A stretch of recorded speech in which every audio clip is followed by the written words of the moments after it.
കൊന്നേമാരയുടെ മനോഹരമായ തലസ്ഥാനമായ ക്ലിഫ്ടൺ അയർലൻഡിലെ കൗണ്ടി ഗാൽവേയിലെ മനോഹരമായ ഒരു തീരദേശ പട്ടണമാണ്.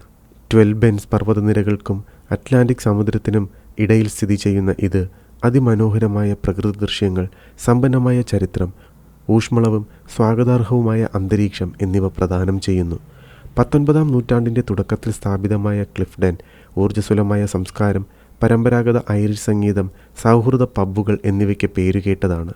പരുക്കൻ തീരപ്രദേശത്തിൻ്റെ വിശാലമായ കാഴ്ചകൾ പ്രദാനം ചെയ്യുന്ന അതിശയകരമായ സ്കൈ റോഡിലേക്കുള്ള ഒരു കവാടമാണ് ഈ പട്ടണം. സമീപത്ത് മനോഹരമായ ഒരു തടാകക്കരയിലെ കോട്ടയായ കൈൽമോർ ആബിയും 1919-ൽ അൽക്കോക്കും ബ്രൗണും ആദ്യമായി അറ്റ്ലാന്റിക് സമുദ്രത്തിലൂടെ പറന്നുയർന്ന ചരിത്ര സ്ഥലവും നിങ്ങൾക്ക് കാണാം. വെളുത്ത മണൽ നിറഞ്ഞ ബീച്ചുകൾ പര്യവേക്ഷണം ചെയ്യുകയാണെങ്കിലും, മനോഹരമായ പാതകളിൽ കാൽനടയാത്ര നടത്തുകയാണെങ്കിലും, പുതിയ സമുദ്ര വിഭവങ്ങളിൽ മുഴുകുകയാണെങ്കിലും, ക്ലിഫ്ടൺ സാഹസികതയുടെയും വിശ്രമത്തിൻ്റെയും തികഞ്ഞ മിശ്രിതമാണ്. വൈഡ് അറ്റ്ലാന്റിക് വേയുടെ ഒരു യഥാർത്ഥ രത്നം.